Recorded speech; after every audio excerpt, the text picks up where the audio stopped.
अथ नवमो अध्याय। महेश्वर का ब्रह्मा और विष्णु को अपने निष्कल और सकल स्वरूप का परिचय देते हुए लिंग पूजन का महत्व बताना। नंदिकेश्वर उवाच तत्रांतरे तौ च नाथं प्रणम्य विधिमाधवो बद्धांजलि पुटौ तूष्णीं तस्थचतुर्दक्षय वामगौ तत्र संस्थाप्य तौ देवं सकुटुम्बं वराशने पूज्यामासतु पूज्यं पुण्य पुरुष वस्तु भी। नंदिकेश्वर बोले, वे दोनों ब्रह्मा और विष्णु भगवान शंकर को प्रणाम करके दोनों हाथ जोड़कर उनके दाएं बाएं भाग में चुपचाप खड़े हो गए। फिर उन्होंने वहां साक्षात प्रकट पूजनीय महादेव जी को कुटुंब सहित श्रेष्ठ आसन पर स्थापित करके पवित्र पुरुष वस्तुओं द्वारा उनका पूजन किया। पौरुषं प्राकृतं वस्तु ज्ञेयं दीर्घाल्पकालिकं हारनुपुर केयूर किरीट मणिकुंडले यज्ञसूत्रोत्तरी यस्रक्षो ममाल्याङ्गुलीक पुष्पताम्बुल कर्पूर चंदना गुरुलेपनय धूप दीप सितक्ष द्रव्यजन ध्वजे चामरे अन्यैर्दिव्योपहारैश्च वाङ्मनोतीत वैभवे पति योग्य पश्वलभ्यस्तो समार्चयतां पतिम। दीर्घ काल तक अविकृत भाव से सुस्थित रहने वाली वस्तुओं को पुरुष वस्तु कहते हैं और अल्पकाल तक ही टिकने वाली वस्तुएं प्राकृतिक वस्तु कहलाती है। इस तरह वस्तु के ये दो भेद जानने चाहिए। किन पुरुष वस्तुओं से उन्होंने भगवान शिव का पूजन किया यह बताया जाता है। हार, नुपुर, केयूर, किरीट, मणिमय कुंडल, यज्ञोपवीत, उत्तरी वस्त्र, पुष्प, माला, रेशमी वस्त्र, हार, मुद्रिका, पुष्प, तांबुल, कपूर, चंदन एवं अगूर का अनुलेप, धूप, दीप, श्वेत छत्र, व्यजन, ध्वजा, चमर तथा अन्य दिव्य उपहारों द्वारा उन दोनों ने अपने स्वामी महेश्वर का पूजन किया, जिन महेश्वर का वैभव वाणी और मन की पहुंच से परे था, जो केवल पशुपति परमात्मा के ही योग्य थे और जिन्हें पशु यानी बद्ध जीव नहीं पा सकते थे।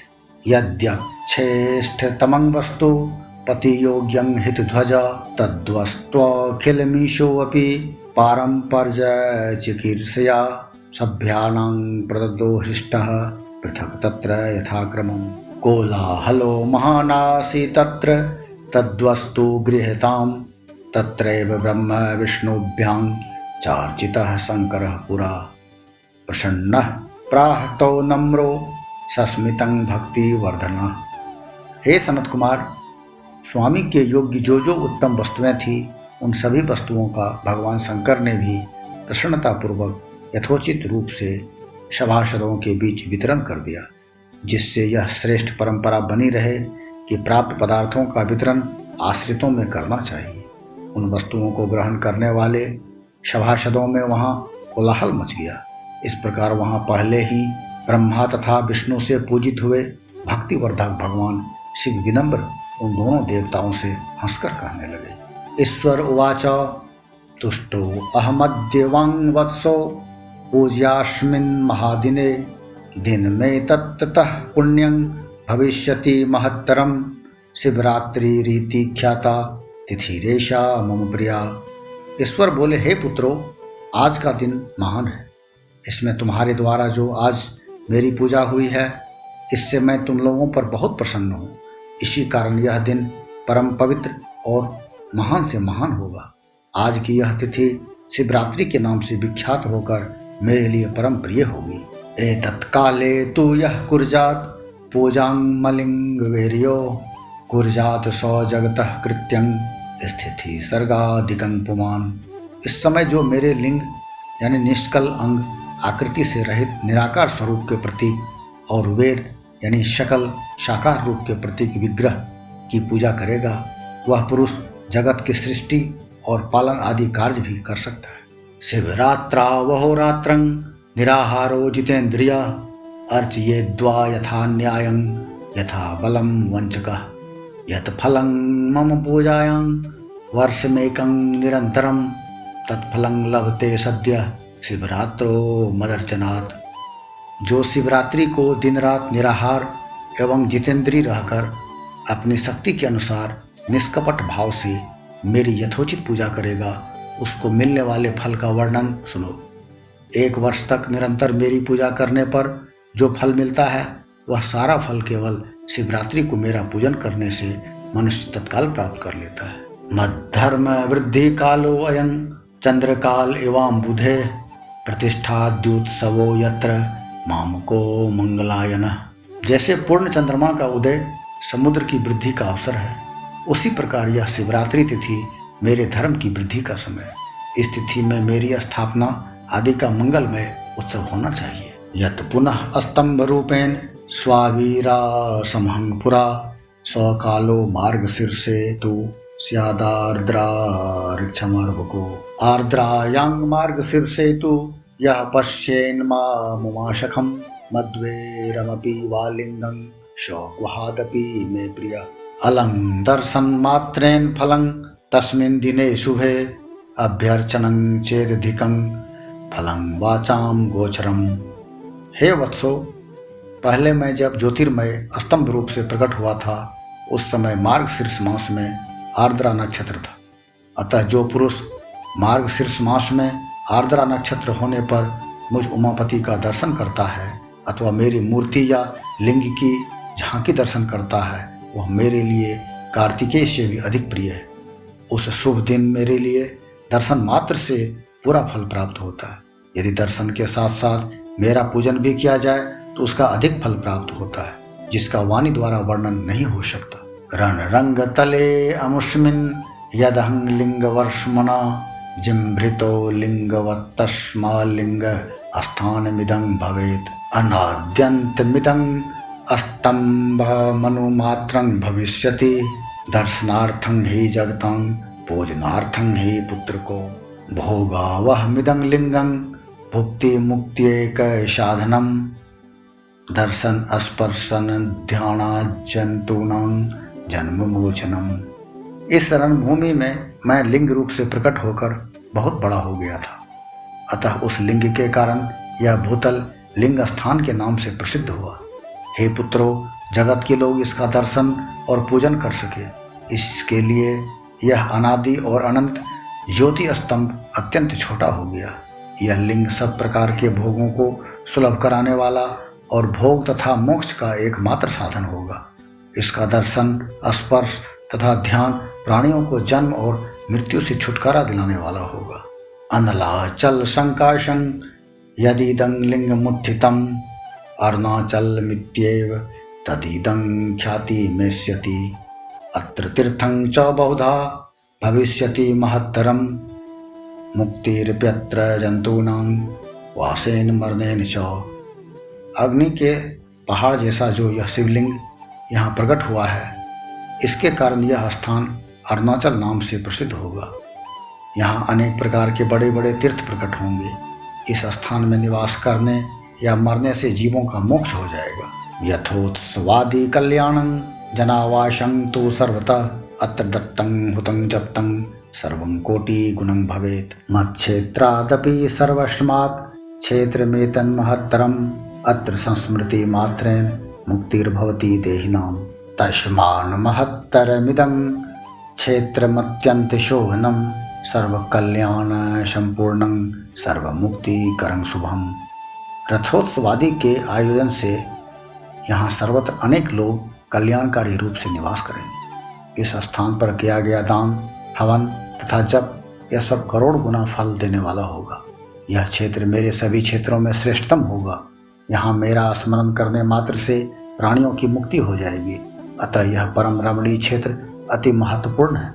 यह सभी प्रकार के कल्याणों से पूर्ण, शुभ और सबको मुक्ति प्रदान करने वाला होगा। अर्चयित्वात्र मामेव लिंगे लिंगिनमीश्वरं सालोक्यं चैव सामीप्यं सारूप्यं शास्त्रीरेव च सायुज्यमिति पंचेते क्रियादीनं फलं मतं सर्वे अपि यूयं सकलं प्राप्स्यथाशु मनोरथम्।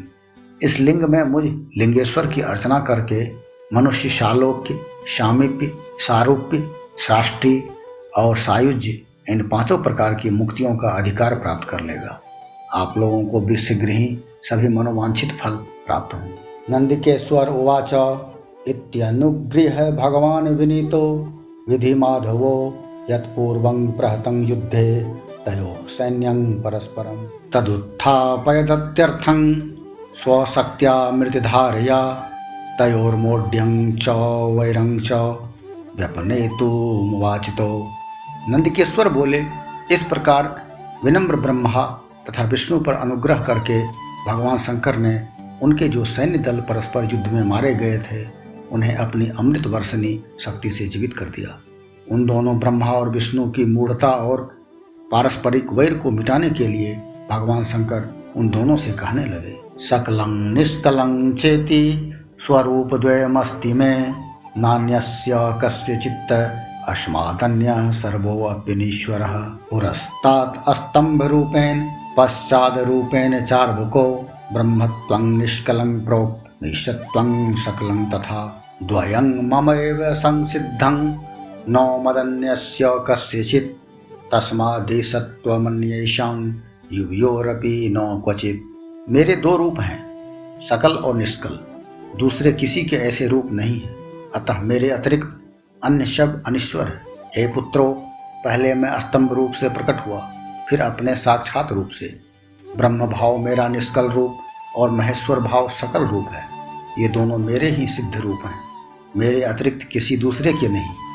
इस कारण तुम दोनों का अथवा अन्य किसी का भी ईश्वरत्व कभी नहीं है। तदज्ञानेन वाङ्वृत्त मीशमानं महाद्भुतं तन्निराकर्तुं त्रैव मुत्थितो अहं रणरक्षितो त्यजतं मानमात्मीयं मयि से कुरुतं मतिं मत्प्रसादेन लोकेषु सर्वोऽप्यर्थः प्रकाशते। गुरुक्तिर्व्यञ्जकं तत्र प्रमाणं वा पुनः पुनः ब्रह्मतत्त्वमिदं गूढ़ं भवत्प्रीत्या भनाम्यहम्। अज्ञान के कारण तुम दोनों को जो यह ईशत्व का आश्चर्यजनक अभिमान उत्पन्न हो गया था, उसे दूर करने के लिए ही मैं इस रणभूमि में प्रकट हुआ हूँ। उस अपने अभिमान को छोड़ दो और मुझ परमेश्वर में अपनी बुद्धि स्थिर करो। मेरे अनुग्रह से ही सभी लोकों में सब कुछ प्रकाशित होता है। इस गूढ़ ब्रह्म तत्व को तुम्हारे प्रति प्रेम होने के कारण ही मैं बता रहा। अहमेव परं ब्रह्म मत्स्वरूपं कलाकलं ब्रह्मत्वादिश्वराश्चाहं कृत्यं मे अनुग्रहादिकं बृहत्वाद बृहनत्वाच् ब्रह्माहं ब्रह्मकेशवो समत्वाद्वयापकत्वाच्च तथैवात्मा हमर्भको। मैं ही परम ब्रह्म हूँ। कल सगुण और अकल निर्गुण ये दोनों मेरे ही स्वरूप हैं। मेरा स्वरूप ब्रह्मरूप होने के कारण मैं ईश्वर भी हूँ। जीवों पर अनुग्रह आदि करना मेरा कार्य है। हे ब्रह्मा और केशव, सबसे बृहत और जगत की वृद्धि करने वाला होने के कारण मैं ब्रह्म हूँ। हे पुत्रों, सर्वत्र समरूप से स्थित और व्यापक होने से मैं ही सबका आत्मा हूँ। अनात्मानः परे सर्वे जीवा एव नो संशय अनुग्रहाद्यं सर्गान्तं जगत्कृत्यं च पंचकम् ईशत्वादेव मे नित्यं न मदन्यस्य कस्यचित् आदौ ब्रह्मत्व बुद्ध्यर्थं निष्कलं लिंगमुत्थितं तस्माद् ज्ञातमीशत्वं व्यक्तं द्योतयितुं हि वां सकलो अहमतो जातः साक्षादीशस्तु तत्क्षणात् सकलत्वमतो ज्ञे मीशत्वं मयि सत्वरं यदीदं निष्कलं स्तम्भं मम ब्रह्मत्व बोधकं लिङ्गलक्षणयुक्तत्वान्मम लिङ्गं भवेदिदं तदिदं नित्यम् अभ्यर्चं युवाभ्यामत्र पुत्रको मदात्मकमिदं नित्यं मम सान्निध्यकारणं महत्पूज्यमिदं नित्यमभेदालिङ्गलिङ्गिनो। अन्य सभी जीव अनात्म रूप है, इसमें संदेह नहीं। सर्ग से लेकर अनुग्रह तक जो जगत संबंधी 5 कृत्य हैं वे सदा मेरे ही हैं। मेरे अतिरिक्त दूसरे किसी के नहीं हैं, क्योंकि मैं ही सबका ईश्वर हूँ। पहले मेरी ब्रह्मरूपता का बोध कराने के लिए निष्कल लिंग प्रकट हुआ था। फिर तुम दोनों को अज्ञात ईश्वरत्व का स्पष्ट साक्षात्कार कराने के लिए मैं साक्षात जगदीश्वर ही सकल रूप में तत्काल प्रकट हो गया। अतः मुझ में जो ईसत्व है उसे ही मेरा सकल रूप जानना चाहिए, तथा जो यह मेरा निष्कल स्तंभ है वह मेरे ब्रह्म स्वरूप का बोध कराने वाला है। हे पुत्रों, लिंग लक्षण युक्त होने के कारण यह मेरा ही लिंग चिन्ह है। तुम दोनों को प्रतिदिन यहाँ रहकर इसका पूजन करना चाहिए। यह मेरा ही स्वरूप है और मेरे सामीप्य की प्राप्ति कराने वाला है। लिंग और लिंगी में नित्य अभेद होने के कारण मेरे इस लिंग का महान पुरुषों को भी पूजन करना चाहिए। यत्र प्रतिष्ठितं येन मदीयं लिंगमीदृशं तत्र प्रतिष्ठितः सोऽहं प्रतिष्ठो अपि वत्सको। हे वत्सो, जहाँ जहाँ जिस किसी ने मेरे लिंग को स्थापित कर लिया वहाँ मैं अप्रतिष्ठित होने पर भी प्रतिष्ठित हो जाता हूँ। मत्साम्यमेकलिंगस्य स्थापने फलमेरितं द्वितीय स्थापिते लिंगे मदैक्यं फलमेविहि। मेरे एक लिंग की स्थापना करने का फल मेरी समानता की प्राप्ति बताया गया है। एक के बाद दूसरे शिवलिंग की भी स्थापना कर दी गई, तब फल रूप से मेरे साथ एकत्व यानी सायुज्य मोक्ष रूप फल प्राप्त होता है। लिंगं प्रधान्यतः स्थाप्यं तथा वेरं तु गौणकं लिंगाभावे नो तत्क्षेत्रं सवेरमपि सर्वतः। प्रधानतया शिवलिंग की ही स्थापना करनी चाहिए। मूर्ति की स्थापना उसकी अपेक्षा गौण है। शिवलिंग के अभाव में सब ओर से मूर्ति युक्त होने पर भी वह स्थान क्षेत्र नहीं कहलाता। इस प्रकार श्री शिव महापुराण के अंतर्गत प्रथम विद्वेश्वर संहिता में शिव के महेश्वरत्व का वर्णन नामक 9वां अध्याय पूर्ण हुआ।